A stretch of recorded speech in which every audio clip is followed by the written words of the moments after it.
the largest country on Earth, stretches across 11 time zones, touching both Europe and the Pacific. Russia. In Siberia, winters can plunge to -70°C, while in the south, summers climb above 40°C. It's a land of extremes. Few other places can imagine golden deserts surrounded by snow, volcanoes still alive with fire, and Lake Baikal, the deepest lake on the planet, holding nearly a quarter of all the world's fresh water. Nowhere else do opposites collide so fiercely.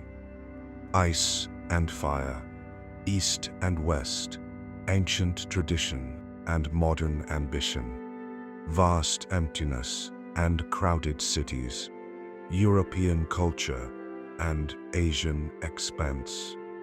And this is Russia, the mysterious land that has shaped world history through revolution, war, literature, and the sheer audacity of its existence. Across 1/6 of Earth's land surface, Moscow is where Russian power was born and where it still beats. From the 14th century, the Grand Duchy of Moscow grew from a minor principality into a mighty empire. Inside the Kremlin's red walls, tsars once ruled and left their marks in stone and blood. Ivan IV, known as Ivan the Terrible, was the first to wear the crown of Tsar of all Russia here, laying the foundation for an autocratic and centralized state. He also ordered the construction of St. Basil's Cathedral on Red Square, with its onion-shaped domes like flames turned to stone, commemorating his victory over Kazan. The cathedral's 9 chapels, each topped with a uniquely patterned dome in colors that seem to defy the gray Moscow sky, create a fairy tale silhouette that has become Russia's most iconic image. Legend says Ivan blinded the architects after completion, so they could never create anything as beautiful again. Through the centuries, Moscow has been more than a political capital. It became a symbol of rebirth after the Mongol invasions, after Napoleon set the city on fire in 1812, and even after the bombing of the Second World War. Each time, this heart came back to life. Deep underground, the metro system built by Stalin in the 1930s is still called the People's Palace. Chandeliers of crystal light up marble walls, bronze statues stand in arched halls, and mosaics depicting Soviet ideals cover ceilings.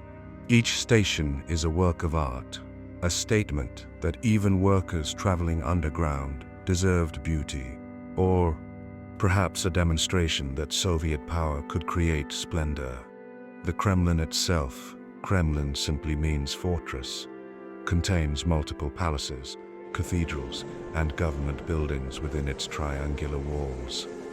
The Ivan the Great Bell Tower, the Tsar Cannon, the world's largest bombard, and a Tsar bell, so massive it cracked before ever ringing, all speak to Russian ambitions of grandeur. Modern Moscow pulses with the rhythm of a 21st century megacity. Over 12 million people crowd into the sprawling metropolis. Glass towers rise in the Moscow city business district, creating a skyline that would fit in Dubai or Singapore. Luxury cars clog roads built for far less traffic. And the gap between Moscow's wealth and the rest of Russia grows wider each year. Yet tradition persists. Babushkas sell flowers outside metro stations. Orthodox churches, restored after Soviet suppression, once again fill with worshippers. And in the narrow streets of the Arbat, street artists, musicians, and vendors create a bohemian atmosphere that feels unchanged by decades. Moscow teaches you that Russia is a land of contradictions. Europe and Asia, past and future, authoritarianism, and cultural sophistication, all compressed into one city that never fully resolves these tensions. In 1703, Tsar Peter the Great built a new city on the Neva River, a gateway to Europe. St. Petersburg was meant to be Russia's window to the West, and Peter spared no expense or lives to create it. Thousands of serfs died, draining swamps and driving pilings into the boggy ground. But the result was Russia's most European city, a planned capital of wide boulevards, pastel palaces, and canals that earned it the nickname Venice of the North. For over 2 centuries, St. Petersburg was Russia's capital. Under the Romanovs, it became a center of culture, art, and politics. The Hermitage, Catherine the Great's Winter Palace, is not only an architectural masterpiece, but houses one of the world's greatest art collections. Walk through the Hermitage's endless gilded halls, and you pass Rembrandt's, Da Vinci's, and Michelangelo's. The Jordan staircase, with its white marble and gold leaf, was designed to overwhelm visiting dignitaries. The Malachite room glows green with columns and vases carved from the semi-precious stone.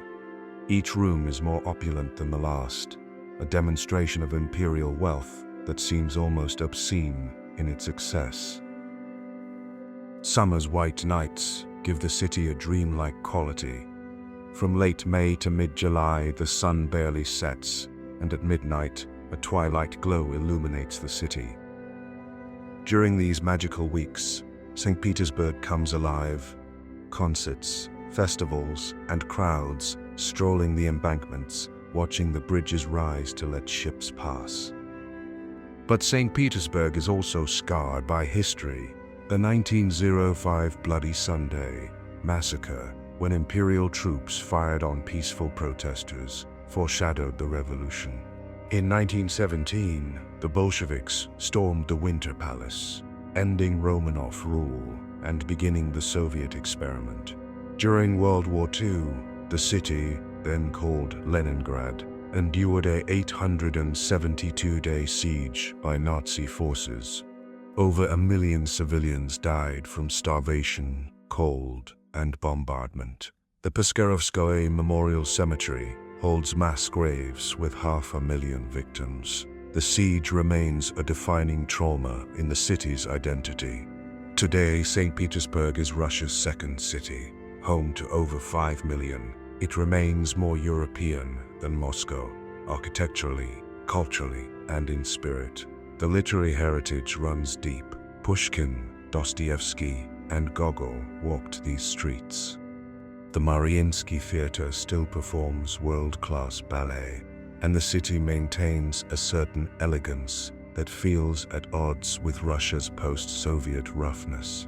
Not far from the city, the grandeur of Russian tsars still shines in palaces.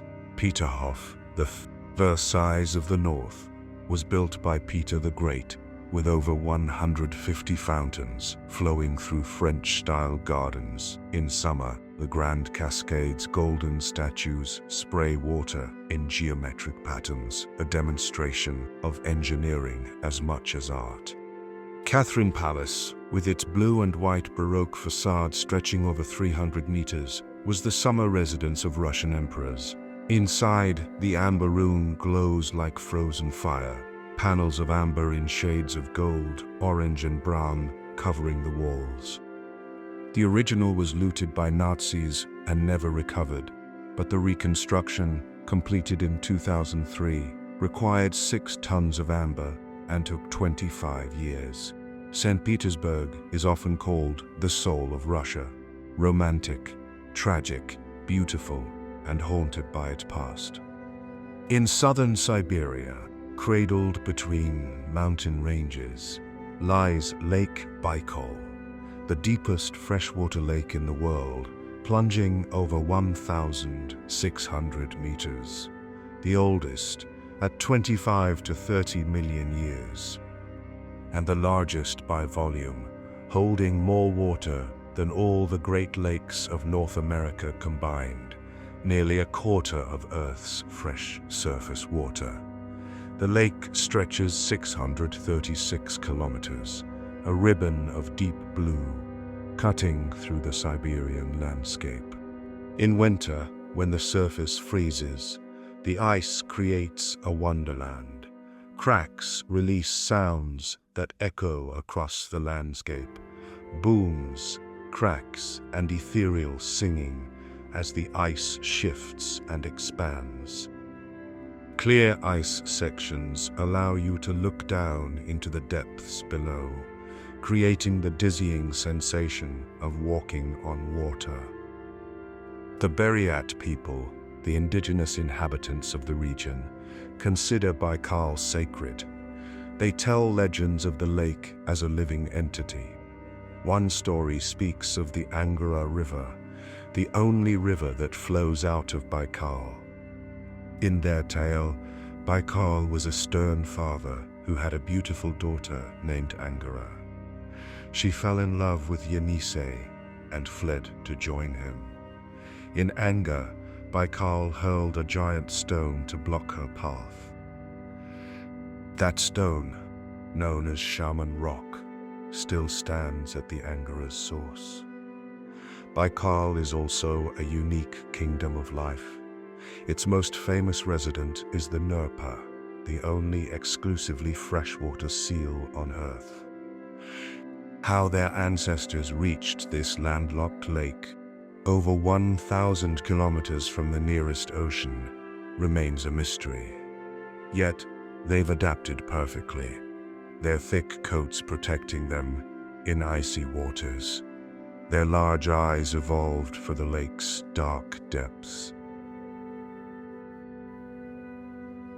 They give birth and raise their pups on the ice, carving breathing holes through meters of frozen surface. In spring, white baby seals dot the ice like cotton balls, waiting for their mothers to return with fish.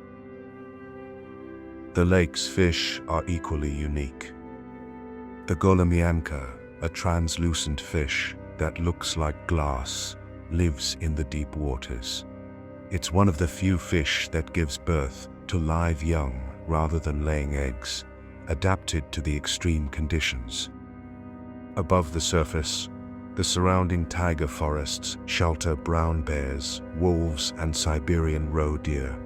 And in the sky, eagles hunt, their cries echoing across the water. But Baikal faces threats. Industrial pollution from Soviet-era factories still affects the water. Tourism, while bringing needed revenue, stresses the ecosystem. And climate change is altering ice patterns, affecting species that depend on predictable freeze-thaw cycles. Standing on Baikal shore, looking across water so clear you can see 40 meters down, you understand why Russians call it the Sacred Sea.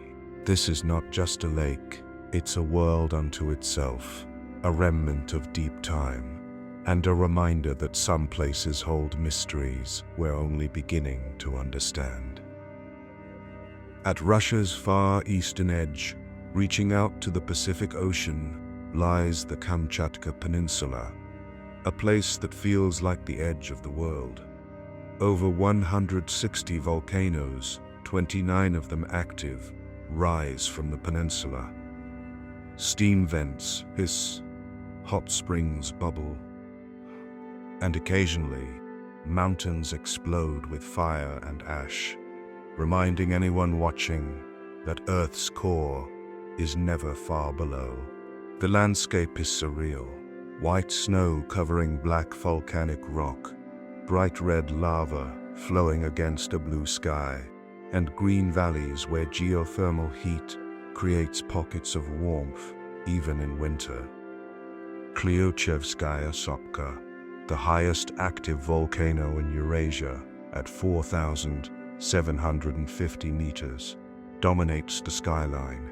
It erupts regularly, sending ash plumes thousands of meters into the air.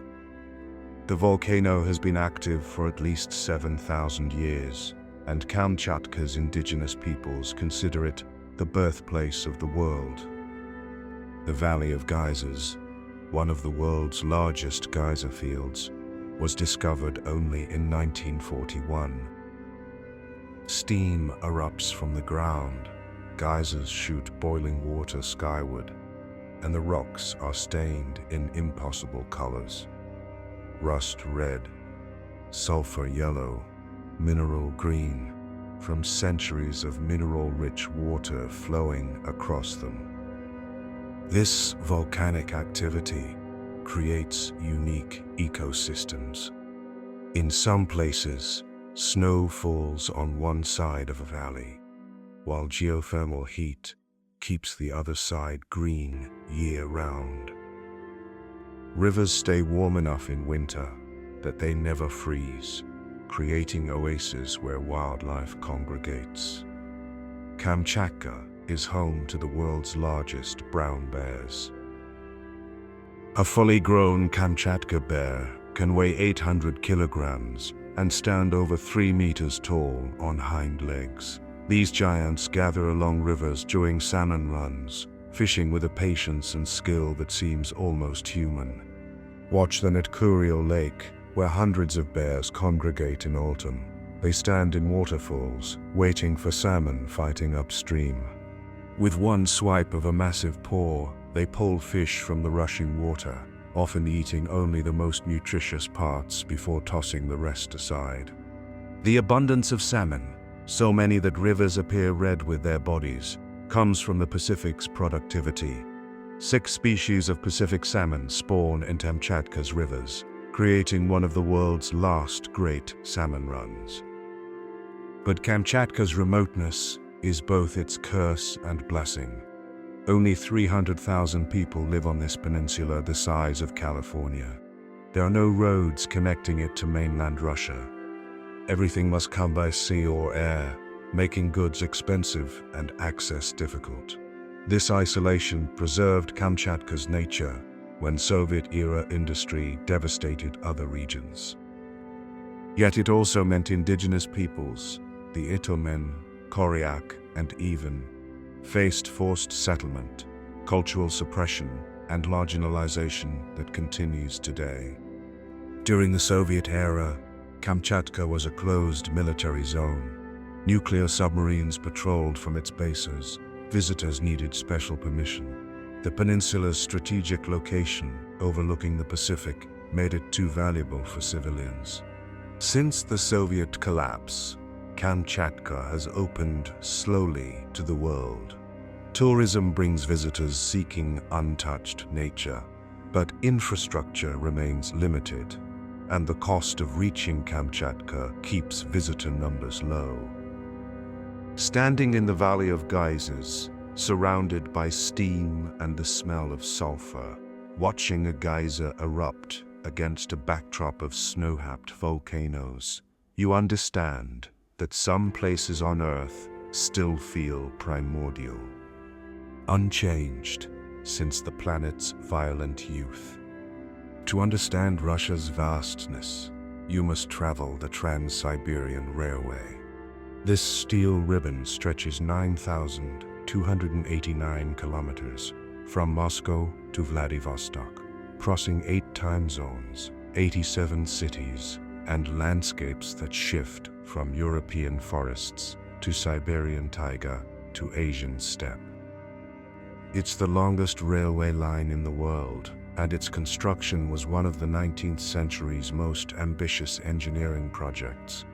Work began in 1891 and took 25 years to complete. Thousands of workers, many of them prisoners and forced laborers, toiled in conditions that killed many. In winter, temperatures dropped so low that metal tools could shatter.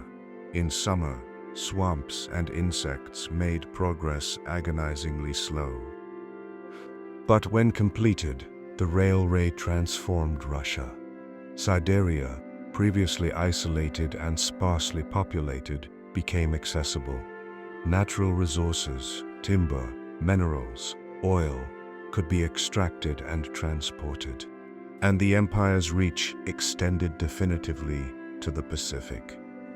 Board the train in Moscow, and for 7 days, the landscape unfolds through your window. The first day, forests and fields of European Russia. Then the Ural Mountains, the traditional boundary between Europe and Asia, marked by an obelisk that passengers photograph as the train passes. In Siberia, the taiga takes over, endless coniferous forests of larch, pine, and fir stretching to the horizon. Small stations appear like islands in a sea of trees.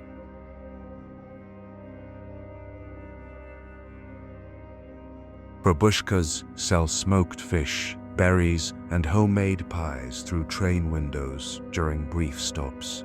These women, waiting in all weather, are often a family's main source of income. At Irkutsk, many travelers stop to visit Lake Baikal. The train skirts the lake's southern shore, offering glimpses of its blue waters. Then it continues east, the landscape gradually opening into steppe, grasslands that once hosted nomadic peoples and wild horses. Ulan-Ude, capital of the Burayat Republic, shows Russia's Asian face. Buddhist temples sit alongside Orthodox churches. Mongolian features are common, and the world's largest Lenin head, 7.7 meters tall, cast in bronze, dominates the central square, a surreal monument to Soviet giantism. The train continues through landscapes increasingly empty. Hours pass with no visible human habitation. The forests thin, mountains appear in the distance, and finally, Vladivostok, the end of the line, a port city on the Pacific looking toward Japan. The Trans-Siberian is more than transportation. It's a journey through Russian diversity. The passengers are a cross-section of the empire: businessmen, babushkas, soldiers, students, and travelers from around the world. Friendships form over shared meals in the dining car. Tea from the samovar in each carriage flows constantly, and the rocking of the train creates a rhythm that, after days, becomes meditative. Outside, the endless landscape raises questions. How does one govern such vastness? How do you maintain unity across such distances?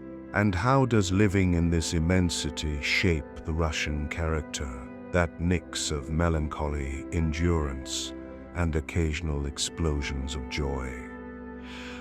The railway is Russia's answer to its own geography, a line of steel and determination, binding together a space too large for any single people, yet claimed and held nonetheless. Not all of Russia's history is beautiful.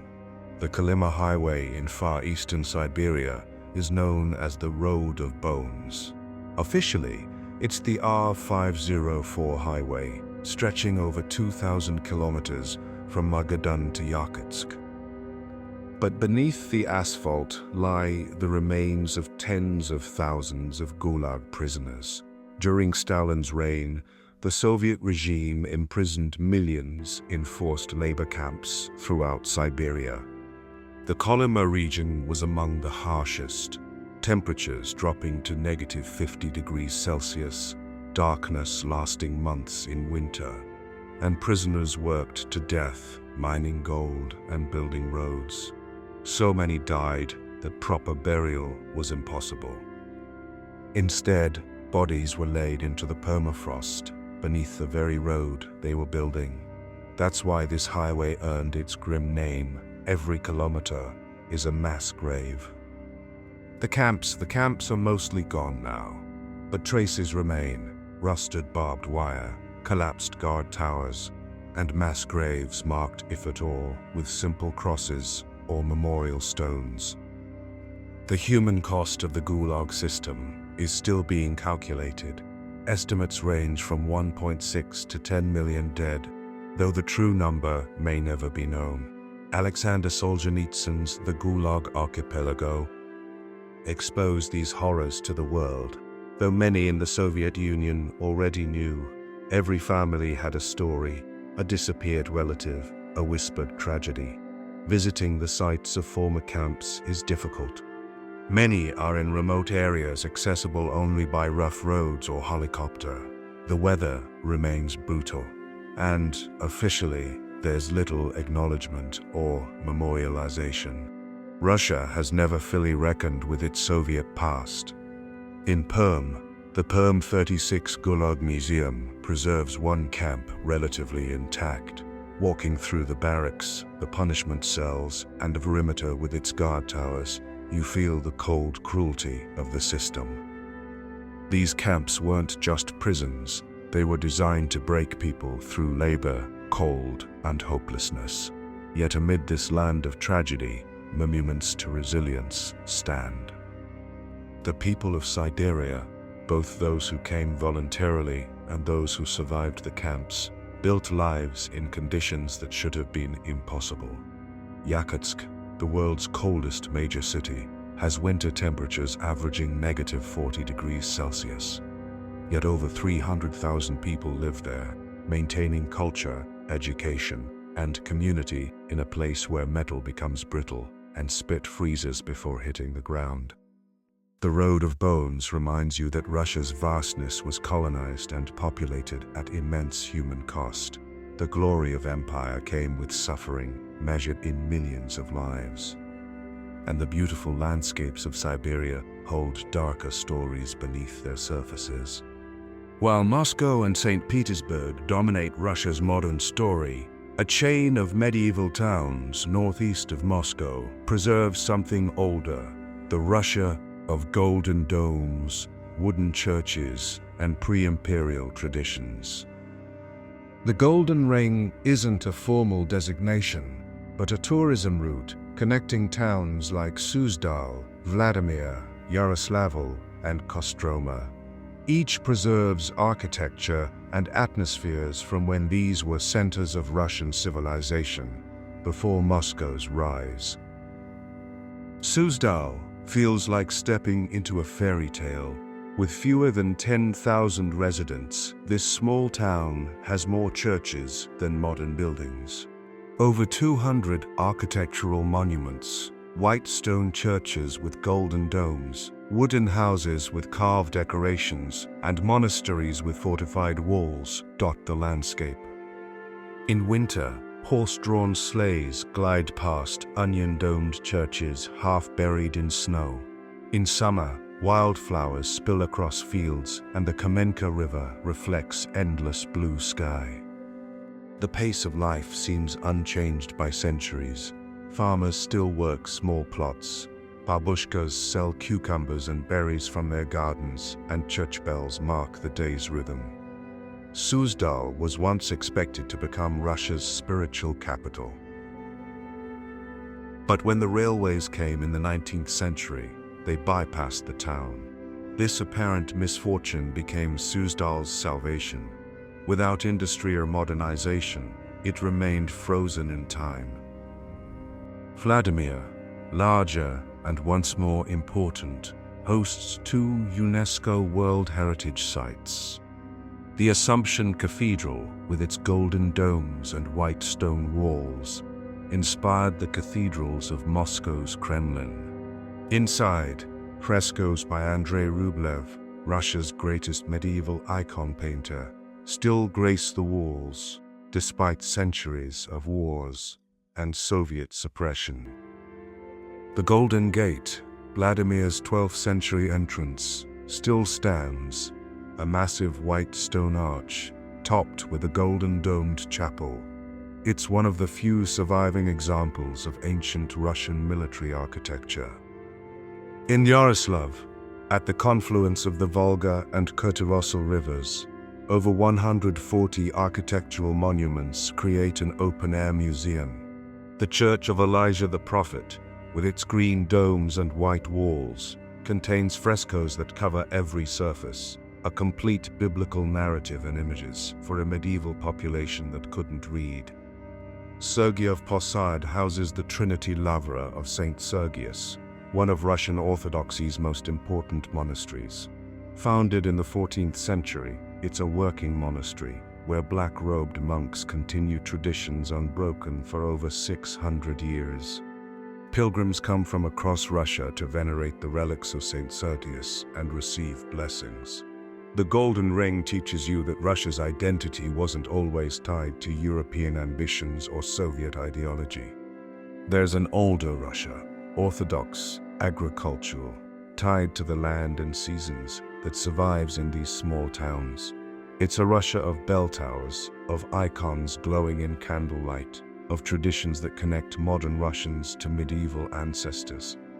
Between the Black Sea and the Caspian Sea, the Caucasus Mountains rise, a natural fortress that has sheltered dozens of ethnic groups, each with their own language, traditions, and fierce independence.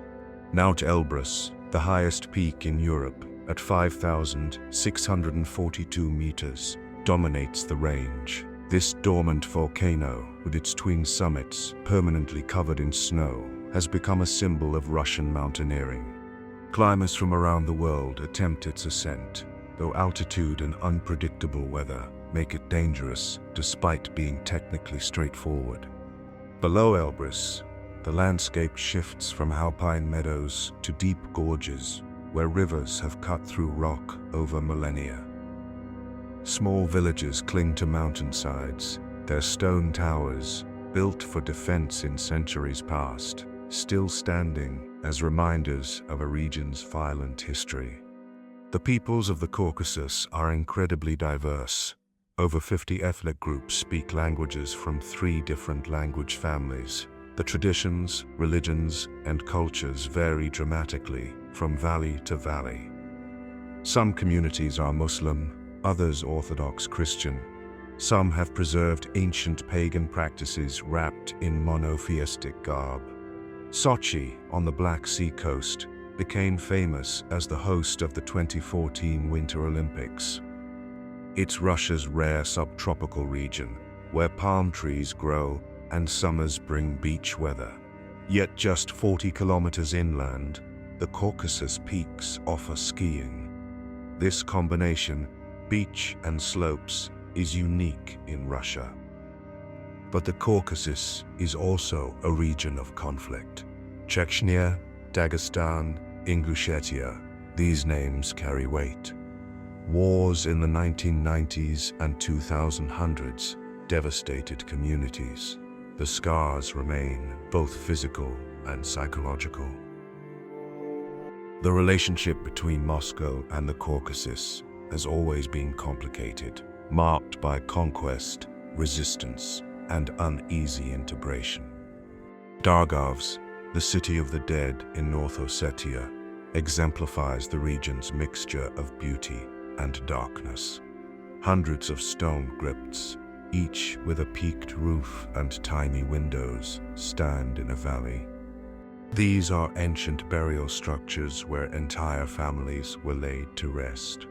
Local legends say that during plague years, dying families would enter the crypts alive, sealing themselves inside rather than risk spreading disease.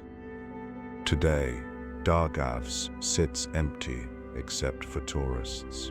The crypts remain, holding bones and artifacts, a reminder that the Caucasus has always been a hard place to live, beautiful but unforgiving. The Caucasus teaches you that Russia is not ethnically or culturally monolithic. It's an empire that absorbed dozens of peoples, some voluntarily, most not. And managing this diversity remains one of Russia's ongoing challenges. Push far enough north, beyond the taiga, beyond the tundra, and you reach the Russian Arctic, a realm of ice, darkness, and extremes that challenge human survival. Murmansk, with over 300,000 residents, is the largest city north of the Arctic Circle. Here, the polar night lasts from December to January, weeks without seeing the sun. In summer, the midnight sun never sets, creating a disorienting perpetual daylight. During Soviet times, Murmansk was a closed military city, home to the Northern Fleet's nuclear submarines. Today, it's a fishing port and base for Arctic exploration. Icebreakers leave from here, carving paths through frozen seas to keep shipping lanes open.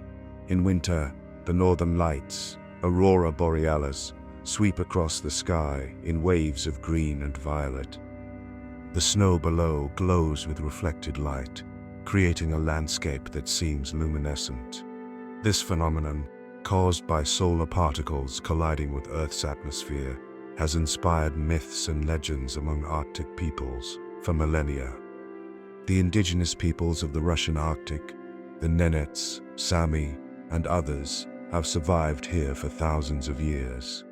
The Nenets are nomadic reindeer herders, moving their herds hundreds of kilometers each year, following ancient migration routes. They live in chums, conical tents covered in reindeer hides, insulated against negative 40 degrees Celsius temperatures. Their way of life, unchanged for centuries, now faces modern threats. Climate change is altering migration routes as permafrost melts and ice patterns become unpredictable. Oil and gas development encroaches on traditional lands, and younger generations increasingly abandon nomadic life for settlements with modern amenities.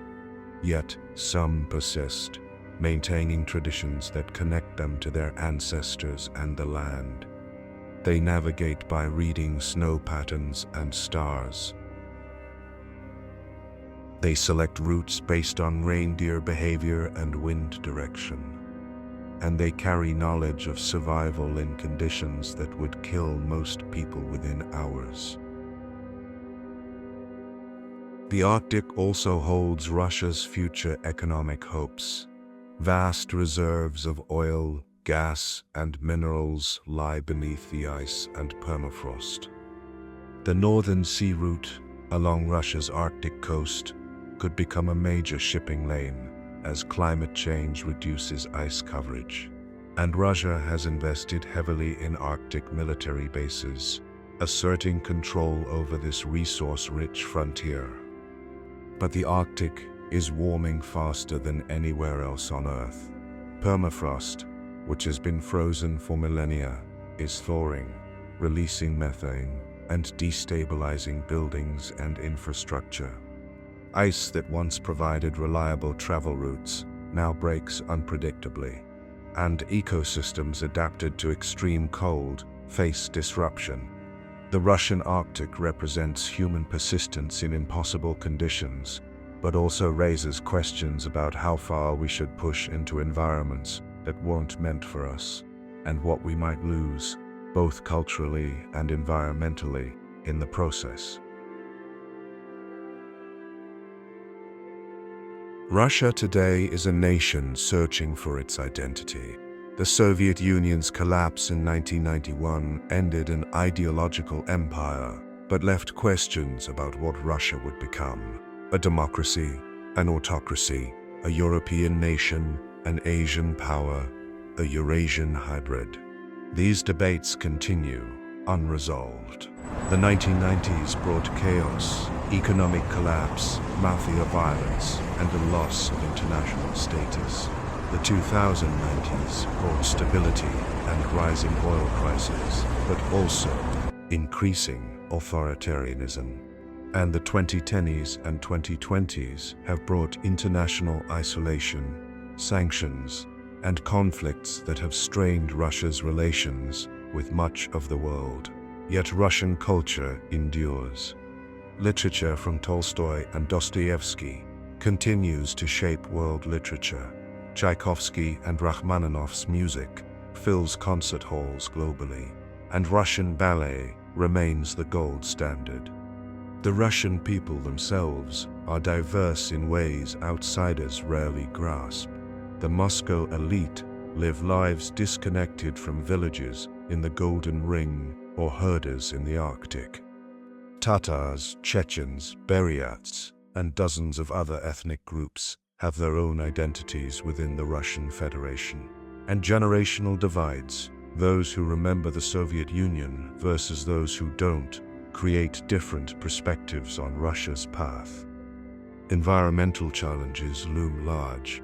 Pollution from Soviet-era industry has created ecological disaster zones. Climate change is melting permafrost, threatening infrastructure and releasing carbon. And the extraction of natural resources often occurs with little environmental oversight. Russia's relationship with the West remains complicated. Cultural ties run deep. Russian literature influenced European writers. Russian composers drew on Western classical traditions, and Russian scientists contributed to global knowledge. Yet political tensions, espionage accusations, and conflicts have created a gulf that affects ordinary people on both sides. The question of Russia's future remains open. Will it integrate more fully with global systems or turn increasingly inward? Will it democratize or consolidate authoritarian control? Will its vast resources be a blessing or a curse? Will its diversity strengthen or fracture the Federation? No one knows. What is certain is that Russia, by virtue of its size, nuclear arsenal, natural resources, and strategic location, will continue to matter globally, regardless of its internal direction. Thank you for joining me on this journey across Russia. While creating this exploration, I was reminded again and again of the country's sheer scale and complexity. Beyond the headlines and geopolitics, there is Lake Baikal holding ancient waters. There are volcanoes breathing fire in Kamchatka. There are golden domes rising above medieval towns. And there are people enduring in conditions: Arctic cold, Siberian isolation, Caucasus mountains that test the limits of human adaptation. Russia is extraordinary, not just vast, but layered with cultures, histories, and landscapes that defy simple categorization. A country where Europe and Asia merge, where Orthodox Christianity and Islam coexist with indigenous beliefs, where Soviet legacy and Tsarist history both shape the present.